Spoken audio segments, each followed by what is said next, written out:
It takes two to tango. Hammond tells EU business chiefs to protect UK from EU punishment. In a charm offensive ahead of the next round of Brexit negotiations, the Chancellor used a speech at an economic summit in Germany to make a direct appeal over the heads of EU leaders for support in the push for a trade deal. Britain had put forward a vision of a mutually beneficial partnership with the bloc, and now it was Europe's turn to respond, he said. It takes two to tango, Mr. Hammond insisted. His remarks in Berlin are being seen as a direct appeal to German business leaders to put pressure on Angela Merkel's government over Brexit.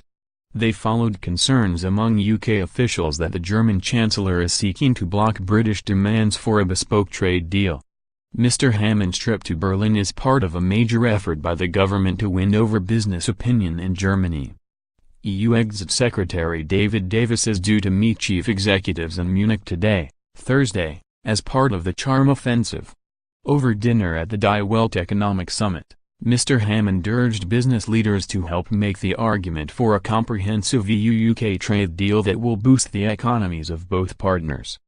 Business leaders could help get rid of the narrative of punishment for leaving the EU that was circulating in Brussels, he said.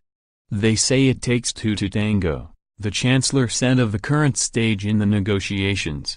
Both sides need to be clear about what they want from a future relationship.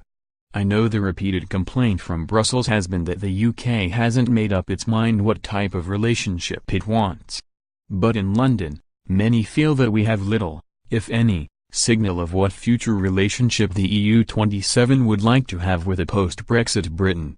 Since the referendum in the UK, there has been a marked asymmetry between the enthusiasm expressed by certain third countries to pursue future trade deals with the UK and the relative silence, in public at least, from Europe on what the EU wants our future relationship to look like. Appealing for business leaders to intervene in the Brexit debate, he said, "I am saying this to you tonight, because I fear that many EU opinion formers see this as a question only for British politicians, for British voters to resolve, before they engage with the EU27.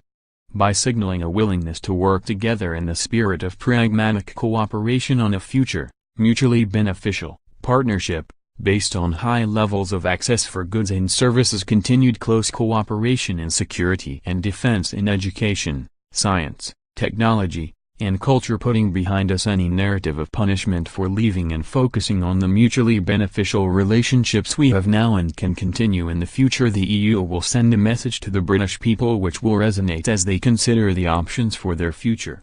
And that is my challenge to you." Earlier this week, German government sources were reported to have rubbished Theresa May's dream of a bespoke trade deal as a serious threat to the integrity of the EU and its single market. One source reportedly described the idea as the latest episode in the Cake and Eat It sitcom series. Arthur Fischer, chief executive of the Berlin Stock Exchange, yesterday played down talk of a bespoke Brexit deal for the UK. "It is certainly possible, but not probable," he said in a BBC interview. EU interests would not allow for such a nice, special deal David Davis has announced and made a possibility, he added. Ahead of their visits, Mr. Hammond and Mr. Davis used a joint article in the Frankfurter Allgemeine newspaper to appeal for German support against the EU imposing trade barriers on Britain.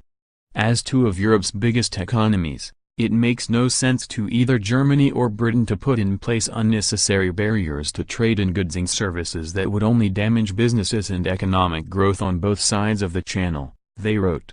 In the joint article, the two cabinet ministers acknowledged that Germany and other EU members want to protect the integrity of the single market and that without all the obligations of EU membership third countries cannot have all the benefits. But they insisted that those priorities are not inconsistent with ours, a deep and special partnership with our closest trading partners and allies. Mr. Hammond and Mr. Davis said they wanted financial services to be covered by the new economic partnership, with a deal that supports collaboration within the European banking sector, rather than forcing it to fragment. The UK and EU should maintain our common principles and continue the intelligent cooperation of our regulators, the pair said. Meanwhile, Mrs. May is due to meet finance leaders in Downing Street today to update them on the Brexit process. Yesterday, She insisted to MPs that the government was doing well in the Brexit negotiations. Speaking at Prime Minister's questions in the Commons, she said, "I think anybody who saw the success we had in negotiating phase 1 of Brexit and getting that sufficient progress will say that actually this is a government that knows what it's doing and is getting on with the job and is doing well."